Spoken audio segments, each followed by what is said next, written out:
Números capítulo 7. As ofertas dos chefes das tribos.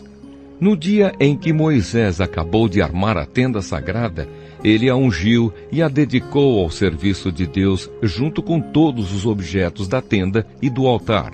Então os chefes dos grupos de famílias que eram líderes das tribos do povo de Israel, os mesmos homens que estavam cuidando da contagem do povo, trouxeram as suas ofertas a Deus, o Senhor, isto é, 6 carroças cobertas e 12 bois. Cada 2 chefes ofereceram uma carroça, e cada um deles um boi, e puseram tudo na frente da tenda. O Senhor disse a Moisés: receba as carroças e os bois, a fim de serem usados para o serviço da tenda, e dê essas ofertas aos levitas, a cada um de acordo com o serviço que faz. Então Moisés deu aos levitas as carroças e os bois. Aos descendentes de Gerson ele deu 2 carroças e 4 bois, de acordo com o serviço que faziam. Aos descendentes de Merari, também de acordo com o serviço deles, Moisés deu 4 carroças e 8 bois. Esse serviço era dirigido por Itamar, filho do sacerdote Arão. Porém Moisés não deu aos descendentes de Coate nem carroças nem bois, pois os objetos sagrados de que eles cuidavam tinham de ser carregados nos ombros. Os chefes também trouxeram as ofertas para comemorar a dedicação do altar ao serviço de Deus. Quando eles já estavam prontos para apresentar as suas ofertas no altar, o Senhor Deus disse a Moisés: os chefes, cada um no seu próprio dia, deverão apresentar as suas ofertas para a dedicação do altar ao meu serviço. Os 12 chefes apresentaram as suas ofertas na seguinte ordem. No primeiro dia, o chefe da tribo de Judá, Nasson, filho de Aminadab. No segundo dia, o chefe da tribo de Issacar, Netanel, filho de Zuar. No terceiro dia, o chefe da tribo de Zebulon, Eliabe, filho de Elon. No quarto dia, o chefe da tribo de Ruben, Elissur, filho de Sedeur. No quinto dia, o chefe da tribo de Simeão, Selumiel, filho de Zurizadai. No sexto dia, o chefe da tribo de Gade, Eliasaf, filho de Deuel. No sétimo dia, o chefe da tribo de Efraim, Elissama, filho de Amiúde. No oitavo dia, o chefe da tribo de Manassés, Gamaliel, filho de Pedassur. No nono dia, o chefe da tribo de Benjamim, Abidã, filho de Gideone. No dia 10, o chefe da tribo de Dan, Aiezer, filho de Amissadai. No dia 11, o chefe da tribo de Aser, Pagiel, filho de Ocrã. No dia 12, o chefe da tribo de Naphtali, Aira, filho de Enã. As ofertas que cada um trouxe eram iguais: uma bandeja de prata pesando 1,5 kg, uma bacia de prata pesando 800 gramas. Segundo a tabela oficial, a bandeja e a bacia estavam cheias de farinha de trigo misturada com azeite para oferta de cereais. Um prato de ouro pesando 115 gramas, cheio de incenso. Um touro novo, um carneiro e um carneirinho de 1 ano, para serem completamente queimados. Um bode como oferta para tirar pecados, e como oferta de paz, 2 bois, 5 carneiros, 5 bodes e 5 carneirinhos de 1 ano.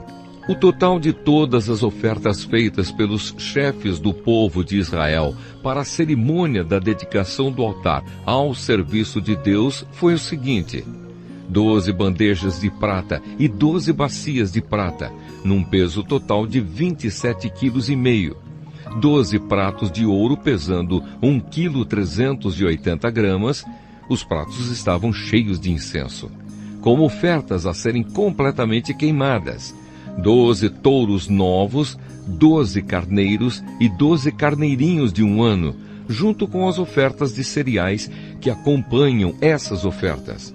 Como ofertas para tirar pecados, 12 bodes, e como ofertas de paz, 24 bois, 60 carneiros, 60 bodes e 60 carneirinhos de 1 ano. Quando Moisés entrou na tenda sagrada para falar com o Senhor, ouviu a voz de Deus falando com ele de cima da tampa da Arca da Aliança, do meio dos 2 querubins. Era assim que Deus falava com Moisés.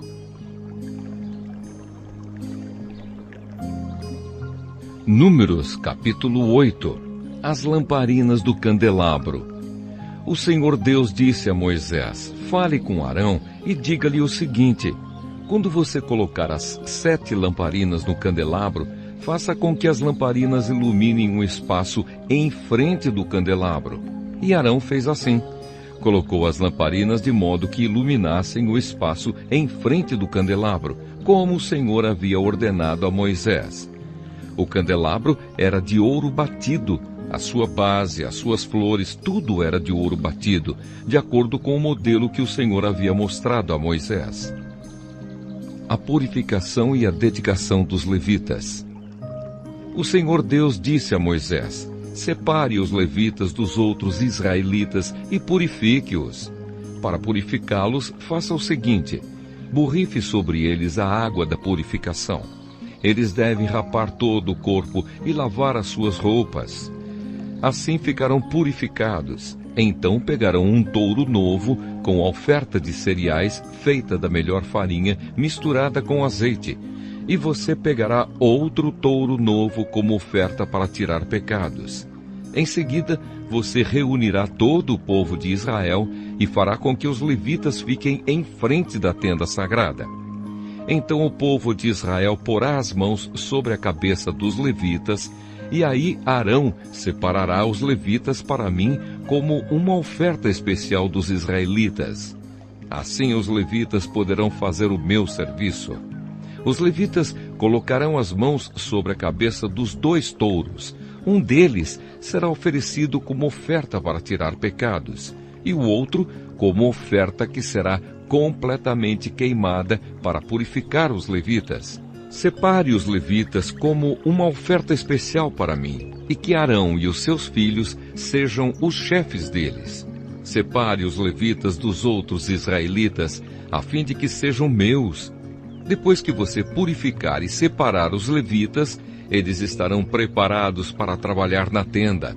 Eles foram separados do meio dos israelitas para serem meus, em lugar dos filhos mais velhos do povo de Israel. Eles são meus. Quando matei todos os primeiros filhos dos egípcios, eu separei para mim o filho mais velho de cada família israelita e a primeira cria de cada animal. Agora estou ficando com os levitas em lugar de todos os primeiros filhos dos israelitas. Agora entrego os levitas a Arão e aos seus filhos como uma oferta dos israelitas, a fim de trabalharem na tenda para o povo de Israel, para conseguirem o perdão dos pecados e para protegerem os israelitas de alguma desgraça, se chegarem muito perto do lugar santo. Assim Moisés, Arão e todo o povo de Israel cumpriram tudo o que o Senhor havia ordenado a Moisés a respeito dos levitas.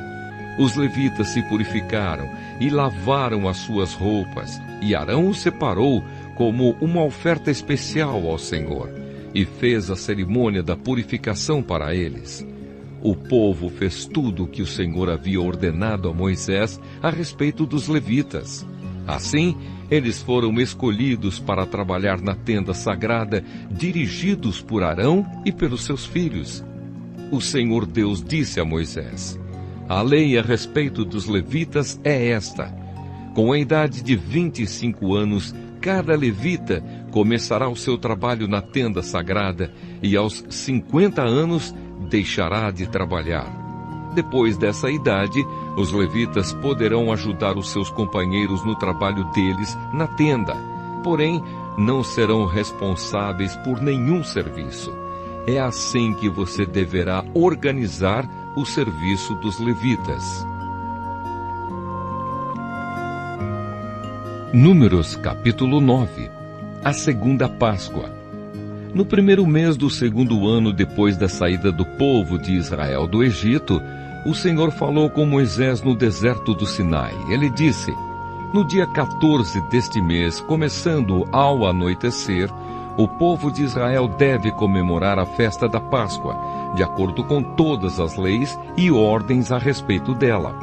Portanto, Moisés mandou que os israelitas comemorassem a Páscoa. Eles a comemoraram no dia 14 do primeiro mês, ao pôr do sol, no deserto do Sinai. Os israelitas fizeram tudo o que o Senhor havia ordenado a Moisés. Porém, alguns homens se tornaram impuros, porque tocaram no morto e por isso não puderam comemorar a Páscoa naquele dia. Eles foram falar com Moisés e Arão e disseram: estamos impuros porque tocamos no morto. Será que não vamos poder apresentar a nossa oferta ao Senhor com os outros israelitas no dia que já foi marcado? Então Moisés respondeu: esperem, que eu vou falar com o Senhor para saber o que Ele quer que vocês façam. Aí o Senhor disse a Moisés: diga aos israelitas o seguinte: se algum de vocês ou dos seus descendentes estiver impuro por haver tocado no morto, ou se estiver longe, viajando, mesmo assim poderá comemorar a Páscoa em honra de Deus, o Senhor. Vocês a comemorarão um mês depois, no dia 14 do segundo mês, quando anoitecer. Nessa ocasião, vocês comerão o animal com pães sem fermento e com ervas amargas. Não deixem sobrar nada da comida para o dia seguinte e não quebrem nenhum osso do animal. Façam a comemoração de acordo com todas as leis da Páscoa. Mas pode acontecer que alguém esteja puro e não esteja viajando.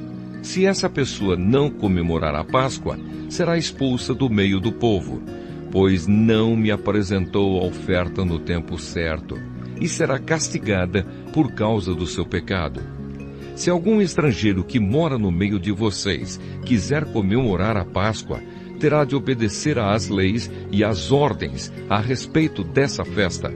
A mesma lei será para todos, tanto para os nascidos no país, como para os estrangeiros. A nuvem sobre a tenda sagrada. No dia em que foi armada a tenda sagrada, veio uma nuvem e a cobriu. De noite a nuvem parecia fogo. Era sempre assim.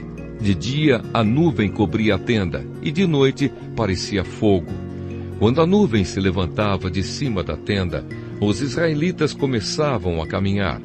No lugar onde a nuvem parava, aí eles acampavam.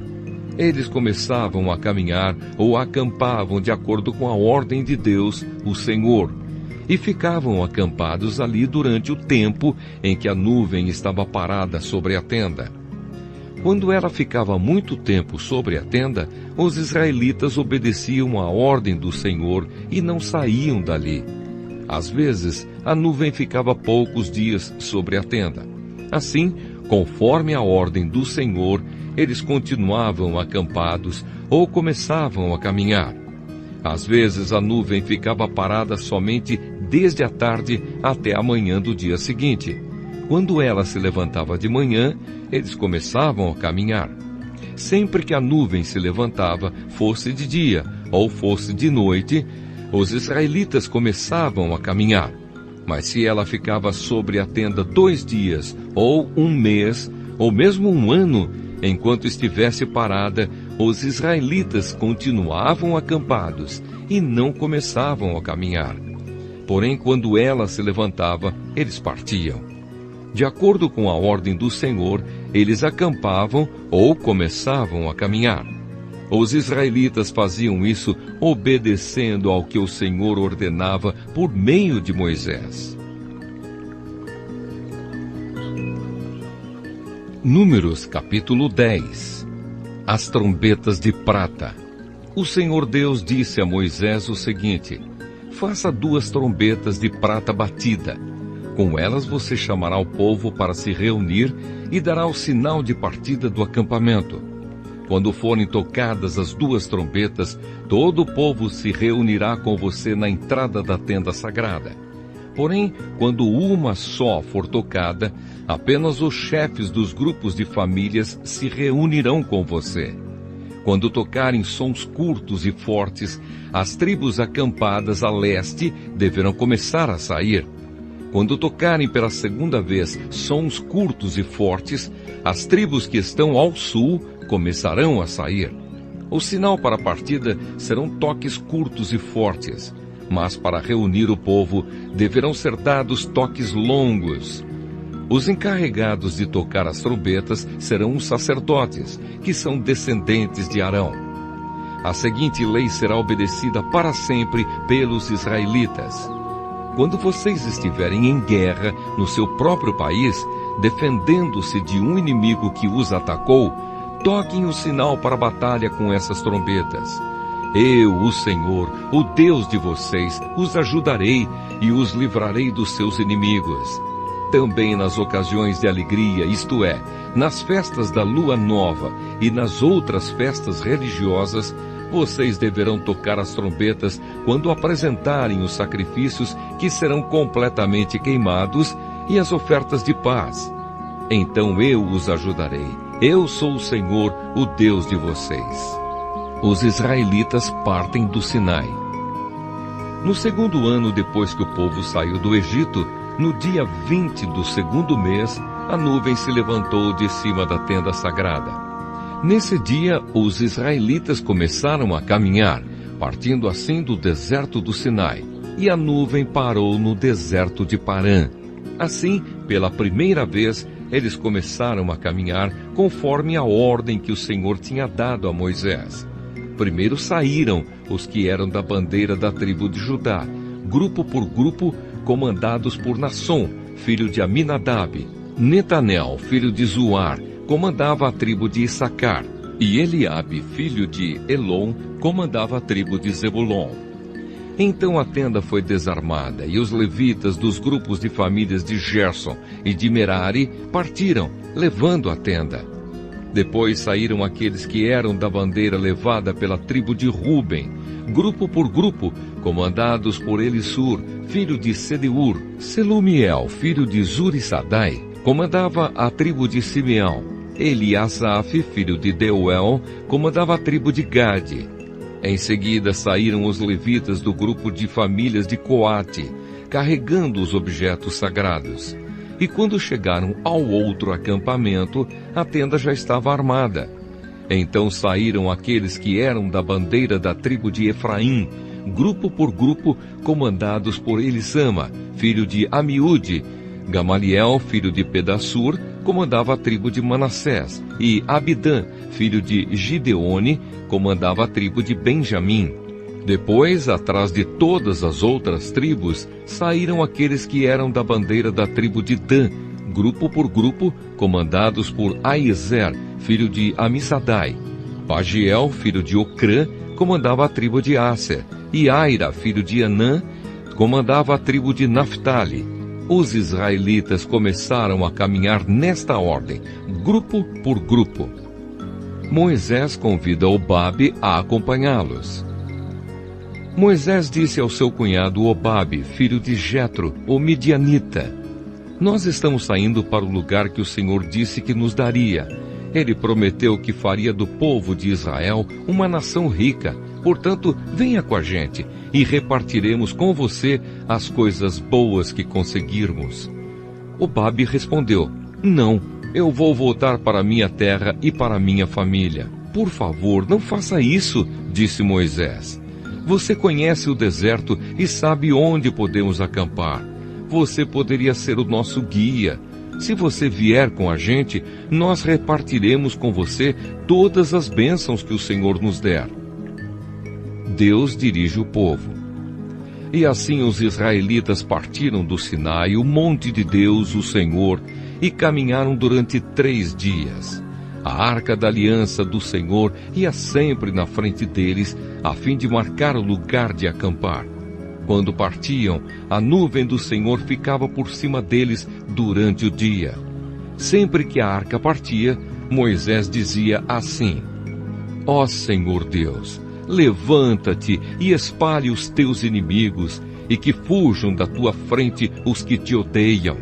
E sempre que a arca parava, Moisés dizia assim: Ó Senhor Deus, volta para ficar com os milhares de famílias do povo de Israel.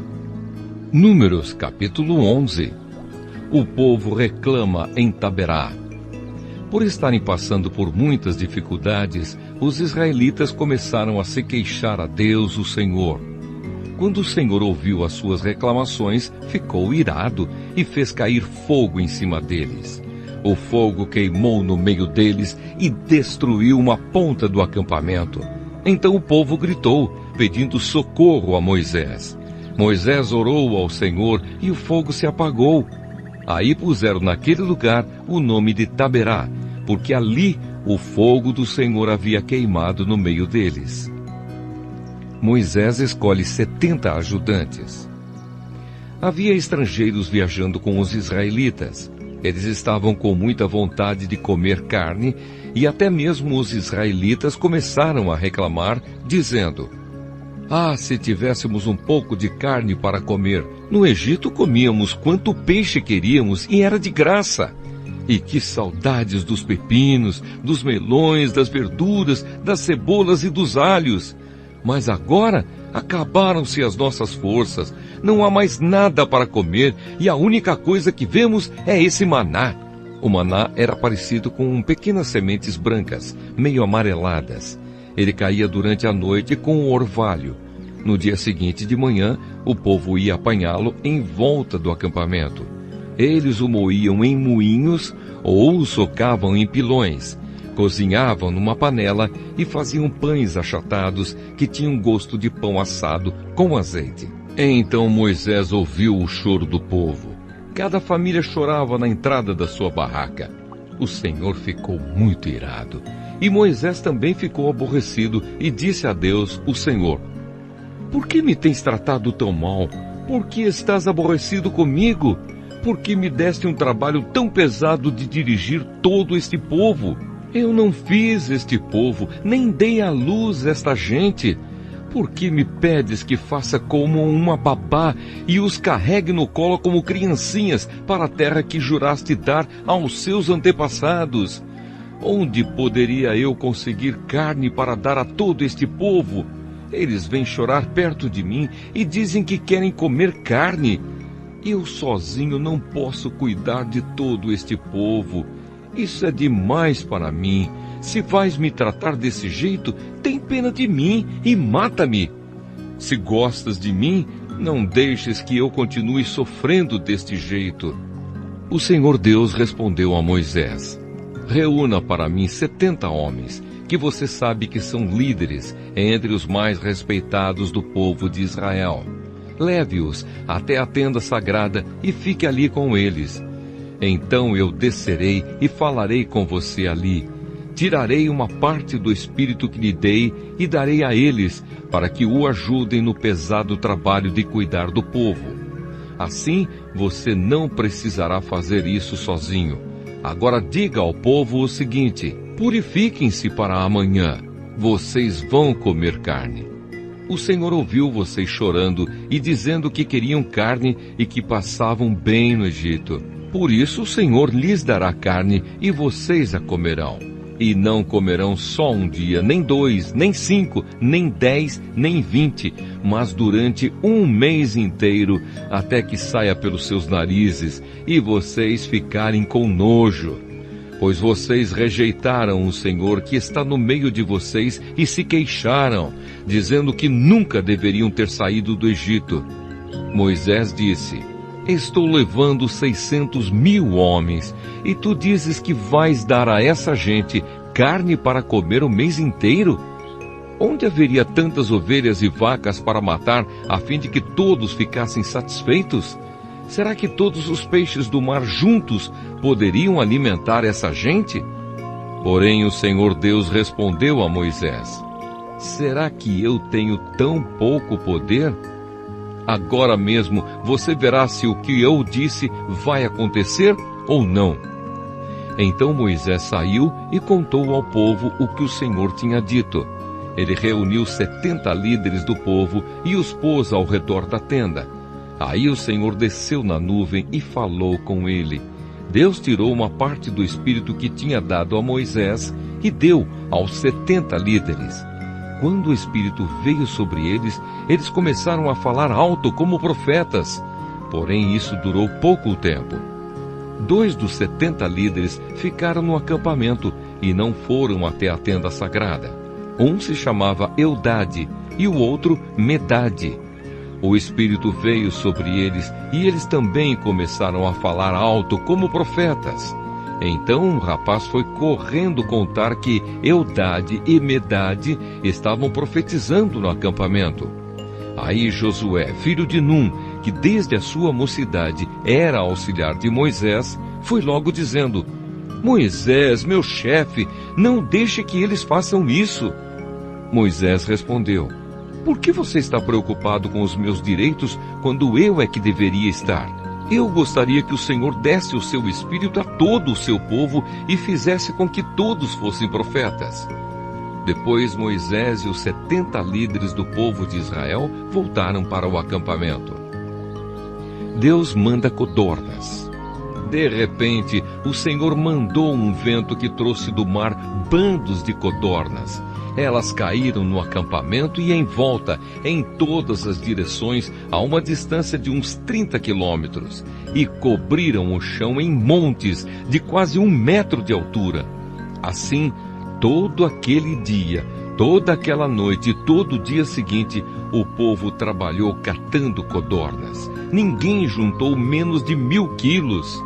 E espalharam as codornas ao redor do acampamento para secar.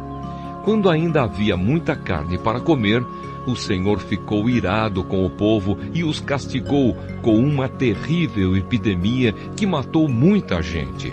Por isso puseram naquele lugar o nome de Quibrote Hataavá, que quer dizer as sepulturas do desejo, pois ali foram sepultadas as pessoas que estavam loucas de vontade de comer carne. Depois, os israelitas foram até Azerote e acamparam ali. Números, capítulo 12. O castigo de Míriam. Moisés havia casado com uma mulher da Etiópia, e Míriam e Arão começaram a criticá-lo por causa disso. Eles disseram: Será que o Senhor tem falado somente por meio de Moisés? Será que não tem falado também por meio de nós? E o Senhor ouviu o que eles disseram. Moisés era um homem humilde, o mais humilde do mundo. Logo em seguida, o Senhor disse a Moisés, a Arão e a Míriam: Vocês 3 aí, vão para a tenda sagrada. Eles foram, e o Senhor desceu na coluna de nuvem e ficou na entrada da tenda. Depois, chamou Arão e Míriam, e quando eles chegaram, Deus disse: Agora escutem o que vou dizer. Quando há profetas entre vocês, eu apareço a eles em visões e falo com eles em sonhos. Com o meu servo Moisés é diferente, pois eu o coloquei como responsável por todo o meu povo. Pois eu falo com ele face a face, claramente, e não por meio de comparações. Ele até já viu a minha forma. Como é que vocês se atrevem a falar contra o meu servo Moisés? E aí o Senhor Deus foi embora muito irado com eles. Assim que Deus saiu, a nuvem que estava sobre a tenda desapareceu. No mesmo instante, Míriam foi atacada por uma terrível doença da pele, que ficou branca como a neve. Arão olhou para Míriam e viu que, de fato, ela estava atacada por aquela doença. Aí Arão disse a Moisés: Por favor, chefe, eu lhe peço que não nos faça sofrer o castigo por causa desse pecado que cometemos no momento de loucura. Não deixe que Míriam seja como um aborto que nasce com metade do corpo destruído. Então Moisés orou assim a Deus, o Senhor: Ó Deus, eu te peço que a cures. E o Senhor respondeu a Moisés: Se o pai de Míriam tivesse cuspido no rosto dela, ela teria ficado humilhada durante 7 dias. Então, que ela seja expulsa do acampamento e fique lá fora 7 dias. Depois, será trazida de volta. Assim, Míriam ficou 7 dias fora do acampamento. E o povo não partiu dali enquanto ela não foi trazida de novo para o acampamento. Depois disso, o povo saiu de Azerote e acampou no deserto de Parã. Números, capítulo 13. Os espiões. O Senhor Deus disse a Moisés: Mande alguns homens para espionar a terra de Canaã. a terra que eu vou dar aos israelitas. Em cada tribo escolha um homem que seja líder. Do deserto de Parã, Moisés enviou os espiões, de acordo com as ordens de Deus, o Senhor. Todos eram chefes de tribos do povo de Israel. São estes os seus nomes. Da tribo de Ruben, Samua, filho de Zacur. Da tribo de Simeão, Safate, filho de Uri. Da tribo de Judá, Calebe, filho de Jefoné. Da tribo de Issacar, Igal, filho de José. Da tribo de Efraim, Oséias, filho de Num. Da tribo de Benjamim, Paute, filho de Rafu. Da tribo de Zebulon, Gadiel, filho de Sodi. Da tribo de Manassés, Gadi, filho de Suzi. Da tribo de Dan, Amiel, filho de Gemali. Da tribo de Aser, Setur, filho de Micael. Da tribo de Naphtali, Nabi, filho de Vofsi. Da tribo de Gade, Jeuel, filho de Maqui. São esses os nomes dos homens que Moisés mandou espionar a terra. Ele mudou o nome de Oséias, filho de Num, para Josué. Quando Moisés os mandou espionar a terra de Canaã, disse a esses homens o seguinte: vão pela região sul e subam pelas montanhas. Vejam bem que terra é essa. Vejam também se o povo que mora nela é forte ou fraco. Se são poucos ou muitos. Vejam se a terra onde esse povo mora é boa ou ruim. Se as suas cidades têm muralhas ou não. Examinem também a qualidade da terra, se é boa para plantar ou não. Vejam se há matas. Tenham coragem e tragam algumas frutas da terra. Estava na época da primeira colheita de uvas. Assim os homens saíram e espionaram a terra desde o deserto de Zim até Reobe, perto da subida de Amate. Eles subiram pela região sul e foram até Hebrom. Ali viviam Aimã, Sesai e Talmai, descendentes de uma raça de gigantes chamados Anaquins. Hebrom tinha sido construída 7 anos antes de Zoan, no Egito. Depois chegaram ao vale de Escol e ali cortaram um galho de uma parreira com um cacho de uvas que 2 homens carregaram pendurado numa vara. Eles pegaram também romãs e figos. Chamaram aquele lugar de Vale de Escol, por causa do cacho de uvas que eles haviam cortado ali. Depois de espionarem a terra 40 dias, eles voltaram a Cádiz, no deserto de Parã, onde estavam Moisés, Arão e todo o povo de Israel. E contaram a eles e a todo o povo o que tinham visto, e mostraram as frutas que haviam trazido da terra. Eles disseram a Moisés: nós fomos até a terra aonde você nos enviou. De fato, ela é boa e rica, como se pode ver por essas frutas. Mas os que moram lá são fortes, e as cidades são muito grandes e têm muralhas. Além disso, vimos ali os descendentes dos gigantes. Os amalequitas moram na região sul da terra. Os heteus, os jebuseus e os amorreus moram nas montanhas. Os cananeus vivem perto do mar Mediterrâneo e na beira do rio Jordão. Aí o povo começou a reclamar contra Moisés. Mas Calebe os fez calar e disse: vamos atacar agora e conquistar a terra deles. Nós somos fortes e vamos conseguir isso. Porém os outros que tinham ido com ele disseram: não podemos atacar aquela gente, pois é mais forte do que nós. Assim espalharam notícias falsas entre os israelitas a respeito da terra que haviam espionado. Eles disseram: aquela terra não produz o suficiente nem para alimentar os seus moradores. E os homens que vimos lá são muito altos. Também vimos ali gigantes, os descendentes de Anak. Perto deles, nós nos sentimos tão pequenos como gafanhotos. E para eles, também parecíamos gafanhotos.